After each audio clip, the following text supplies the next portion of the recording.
நீங்கள் சொன்ன கருத்துக்கு நம்ம ராமசேகன் கேட்கலாம். ராமசேகன் சார், இப்போ நம்ம மலைக்கோட்டை பழனிசாமி வந்து சொல்லிட்டார், நாங்கள் தமிழக உரிமையை வந்து முன்னெடுப்போம், இதுவரை அனைத்து கட்சி கூட்டம் நடத்தி நீங்கள் என்னத்தை சாதிச்சிங்க, அதனால் நாங்கள் தொகுதி மறுசீரமைப்புக்கான அனைத்து கட்சி எம்பிக்கள் கூட்டம் நாளைக்கு நாங்கள் கூட்ட போகிறோம், தேவையெனில் கூட்டுவோம், அதாவது தேவைப்பட்டால் அனைத்து கட்சி கூட்டத்தையும் அவர் கூட்டுவோம் அப்படின்னு சட்டசபையில் நீங்கள் யாரும் சொல்லலாம். ஆனால் மலைக்கோட்டை பழனிசாமி வந்து சொல்கிறாரு, தேவைப்பட்டால் கூட்டுவோம் அப்படின்னு சொல்கிறாரு. அப்போ நீங்கள் வந்து இது எனக்கு என்ன இதில் படுறது அப்படின்னா, பொதுவாக இந்த விவாதம் நம்ம எதுக்கு வச்சுருக்கிறோன்னா, ஒரு முக்கியமான பிரச்சனையாக பல்வேறு கட்ட போராட்டங்கள் அங்கே காவேரியில் அங்கே நடத்தி நம்ம ஓசூரில் பஸ்ஸெல்லாம் நிறுத்திட்டாங்க, நமக்கு தண்ணி வரல, குறுவை சாகுபடி நிறுத்தப்பட்டிருக்கிறது, ஏன்னா பல பிரச்சனைகள் இருக்கக்கூடிய சூழ்நிலையில் ஒரு அனைத்து கட்சி கூட்டம் கூட்டப்படல. இப்போ எலெக்ஷனும் இல்லை, ஒன்றும் இல்லை, டீலிமிட்டேஷன் பண்ண ப்ராசஸ்க்கு ஒரு மசோதா கொண்டு வர போகிறாங்கன்னு ஒரு பேச்சு இருக்குது. இதுவரை நாடாளுமன்றத்தில் அது பட்டியலிடப்படவில்லை. இத்தனாம் தேதி இந்த மசோதா தாக்கல் செய்யப்படணும், பட்டியலிடப்படவில்லை.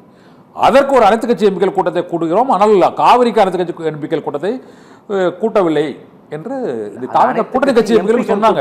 இப்போ சார் என்ன சொல்றாருன்னா, அதெல்லாம் நாங்கள் தமிழகத்தின் உரிமை விட்டு கொடுக்க மாட்டோம், முதலமைச்சர் உறுதி சொல்லிட்டாரு, அனைத்து கட்சி கூட்டம் தொடர்ச்சியாக நடத்தி தீர்மானத்தை நிறைவேற்றி என்ன யூஸ் இருக்கு, அதனால தேவையில்லை, நாங்கள் தேவைப்படும் போது கூப்பிடுவோம் அப்படிங்கிறார். நீங்கள் என்ன ஃபீல் பண்ணுறீங்க? அது அவர் சொல்றது கரெக்டு தானே?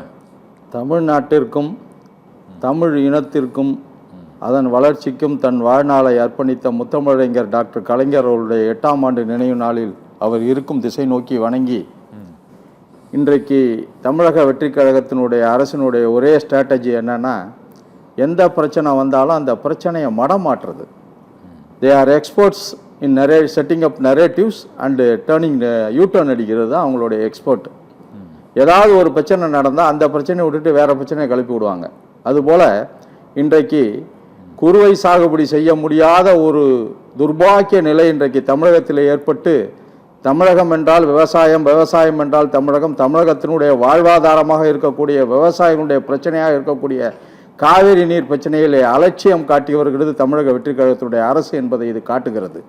ஏனென்றால் கடந்த 5 ஆண்டுகளில் 2021 முதல் 2026 வரை திராவிட முன்னேற்ற கழகத்தினுடைய கழகம் ஆட்சி கட்டிலே இருக்கும்போது அதனுடைய தலைவர் முத்தமிழறிஞர் டாக்டர் கலைஞர் அவருடைய புதல்வன் திரு முத்துவேல் கருணாநிதி ஸ்டாலின் அவர்கள் ஒவ்வொரு மாதமும் ஜூன் மாதம் 12ஆம் தேதியே காவிரி திறந்து விடப்பட்டது. ஒரு வருடம் மே மாதத்திலே திறந்து விடப்பட்டது.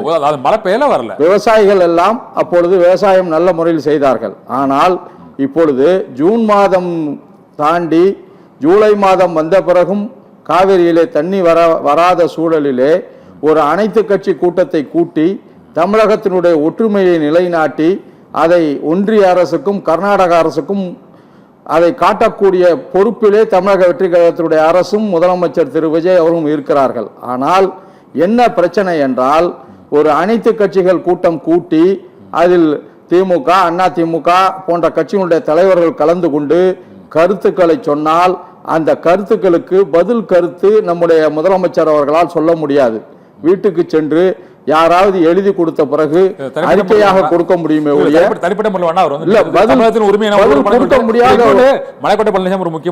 எதிர்கட்சிகளை ஒரு நிமிஷம் சார், எதிர்கட்சிகளை சமாளிக்க முடியாமல் இன்னைக்கு கரெக்டா ஒரு கேள்வி கேட்டீங்க, அதுக்கு நண்பர்கிட்ட பதிலே வரல. என்ன கேட்டீங்க? இப்ப காவேரி பிரச்சனை வாழ்வாதார பிரச்சனை, அதுக்கு ஒரு அனைத்து கட்சி கூட்டம் கூட்டல, ஆனால் தொகுதி வரையறை மறுசீரமைப்பு சம்பந்தமாக மசோதா பட்டியலிடாத சூழலில் இன்னும் 3 நாட்கள் தான் பாராளுமன்றம் இருக்கு. இந்த சூழல்ல இந்த பிரச்சனை ஒரு பர்னிங் இஷ்யூவா? அது மட்டுமல்ல, மறுசீரமைப்பு விஷயத்துல தமிழக முதலமைச்சர் அனைத்து கட்சி தலைவருடைய கூட்டத்தை கூட்டணுமே ஒழிஞ்சு பாராளுமன்ற உறுப்பினர்களுடைய கூட்டத்தை கூட்ட வேண்டியது இல்லை. ஒரு புதுமை மாற்றம் வரும்ல, நீங்க தான் மாநிலம்னா எம்எல்ஏ எதிர்பார்த்த மக்களுக்கு ஏமாற்றத்தை கொடுத்து இருக்கிறது. எம்பிக்கள் கூட்டம் நடத்துறீங்களா? ஒரே ஒரு விஷயம் தெளிவா சொல்றேன், எம்பிக்கள் கூட்டத்தை கூட்டுறதுக்கு தமிழக முதலமைச்சர் ஏன் கூட்டுறாரு? அவருக்கு ஒரு எம்பியும் இல்ல.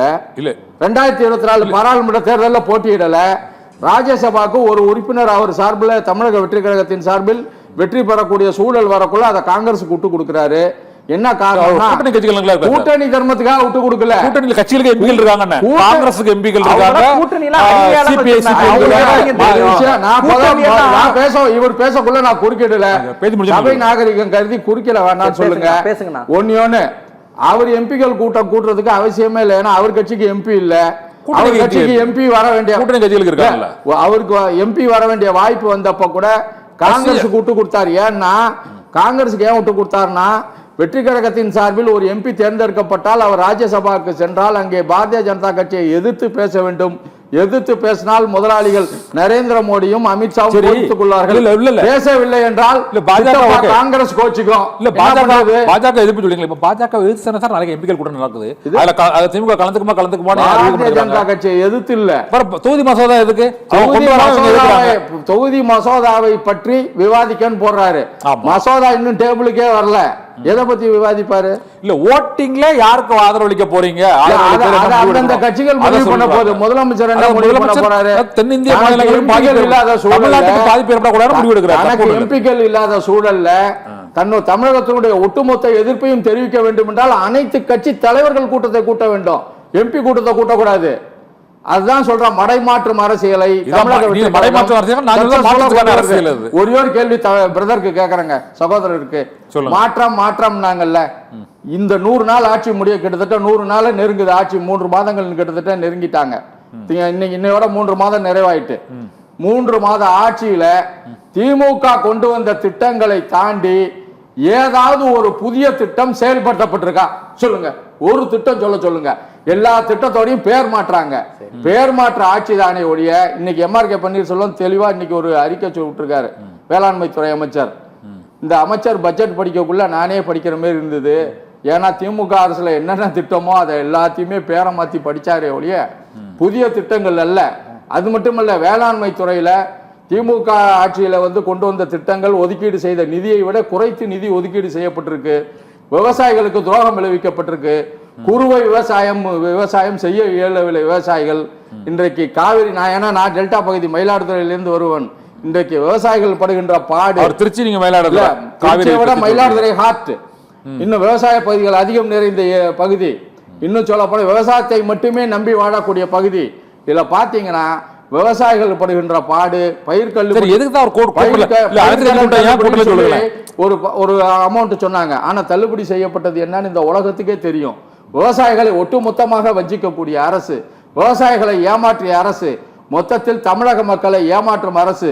சொன்னது ஒன்று செய்வது ஒன்று. இல்ல கேட்டது வாங்க. அவர் அனைத்து கட்சி கூட்டம் நடத்துறதுக்கு நாங்க எந்த அரசியல் காரணமும் இல்லை அப்படின்னு நீங்க அசம்பிளியில சொல்லிட்டாரு. தேவைப்படும் போது நான் கூப்பிடுறேன். இப்ப தண்ணி ஏங்க இப்ப தேவை இல்லாம எப்ப தேவை? விவசாய நேரத்துல தேவை இல்லாம எப்ப தேவை? இப்பதானுங்க கூட்டணும். தண்ணி நீங்க கரெக்டா கேட்டீங்க. பாதிக்கப்படாத தண்ணி கொடுக்கக்கூடிய இடத்தில் இருக்கக்கூடிய கர்நாடகா அனைத்து கட்சி தலைவர்களையும் கூட்டி நாங்கள் ஒற்றுமையாக இருக்கிறோம் என ஒற்றுமையை பறைசாற்றிய பொழுது பாதிக்கப்பட்டு விவசாயிகளுடைய வாழ்வாதாரம் கேள்விக்குறியான நிலையில இந்த தமிழக அரசு அனைத்து கட்சி கூட்டத்தை கூட்டி நாங்கள் ஒற்றுமையாக இருக்கிறோம் என்பதை ஒன்றிய அரசுக்கும் கர்நாடக அரசுக்கும் உணர்த்த வேண்டிய முக்கிய தருணத்துல கூட்டலன்னா என்ன அர்த்தம்? 2 விஷயங்க. கூட்டுனா ஒன்றிய அரசு பெரிய அண்ணன் பாரதிய ஜனதா கட்சியும் கூட்டணியில் இருக்கக்கூடிய சின்ன அண்ணன் காங்கிரசும் கோச்சிக்கும். ஏன்னா கர்நாடகால காங்கிரஸ் கூட்டணி 2 பேருக்கு சப்போர்ட் பண்றீங்க. அது பிள்ளைங்களுக்கு தொட்டிலையும் ஆட்டி விடுது. பெரிய உலக அதிசயங்க. இந்த மாதிரி எங்கேயுமே நடக்காது. ஒரு பக்கம் ஒன்றிய அரசுக்கு ஆதரவு, மறுபக்கம் காங்கிரஸ். நீங்க ஒன்றிய அரசுக்கு ஆதரவுனா நாளைக்கு அந்த கூட்டம் எம்பிக்கள் கூட்டம் ஒரே ஒரு விஷயம். இந்த ஆட்சி 100 நாட்கள் நெருங்குது. சரி, அது கேக்குறாரு. ஒன்றிய அரசு எந்த நிதியும் வழங்கல. எந்த அமைச்சராவது, தமிழக வெற்றி கழகத்தின் அமைச்சராவது, சட்டமன்ற உறுப்பினர் பாரதிய ஜனதா கட்சிங்கிற வார்த்தையை சொல்லியிருக்காங்களா சொல்லுங்க.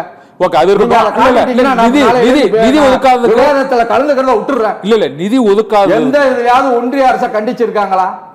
இல்ல இது ஒன்றிய பதில் சொல்லுவாரு. ஆனா இன்னைக்கு இந்த நிதி ஒதுக்காத விஷயம் சொன்னீங்களா, இன்னைக்கு ஒரு நிதி பகிர்வு முறைப்படுத்தும் மசோதாவை ஏக மனதாக நிறைவேற்றிருக்காங்க. மாநிலங்களுக்கான நிதி ஒதுக்கீடை முறைப்படுத்துவதற்கு வகை செய்யக்கூடிய ஒரு மசோதா.